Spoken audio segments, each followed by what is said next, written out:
আসসালামু আলাইকুম। আজকে আমরা জানব রোজা ভেঙ্গে যাওয়ার কারণ কোরআন ও হাদিসের আলোকে। চলুন দেখে নেওয়া যাক। ১ নাম্বার, ইচ্ছাকৃতভাবে খাওয়া বা পান করা। কুরআন শরীফে আল্লাহ বলেন, তোমরা খাও ও পান করো যতক্ষণ না শুভে সাদিকের সাদা রেখা কালো রেখা থেকে স্পষ্ট হয়, তারপর রাত পর্যন্ত রোজা পূর্ণ করো। সূরা আল বাকারা ২:১৮৭। সেহরির সময় শেষ হওয়ার পর ইচ্ছা করে কিছু খেলে বা পান করলে রোজা ভেঙে যায়, তবে ভুলে খেলে রোজা ভাঙে না। হাদিসে এসেছে, যে ব্যক্তি রোজা অবস্থায় ভুলে খেয়ে ফেলে, সে যেন তার রোজা পূর্ণ করে, কারণ আল্লাহই তাকে খাইয়েছেন ও পান করিয়েছেন। সহিহ বুখারী। ২ নম্বর, সহবাস করা।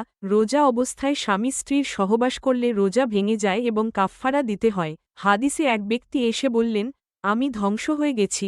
রাসূল জিজ্ঞেস করলেন কেন? তিনি বললেন, রোজা অবস্থায় আমি আমার স্ত্রীর সাথে সহবাস করেছি। সহিহ বুখারী। এতে রোজা ভেঙে যায়। কাফফারা: একটানা ৬০ দিন রোজা রাখা, অথবা বিকল্প বিধান। ৩ নম্বর, ইচ্ছাকৃত বমি করা। রাসূল বলেছেন, যে ব্যক্তি ইচ্ছাকৃতভাবে বমি করে, তাকে কাজা করতে হবে, আর যার অনিচ্ছায় বমি হয়, তার কাজা নেই। সুনান আবু দাউদ। ৪ নম্বর, হায়েজ, পিরিয়ড বা নিফাস শুরু হওয়া।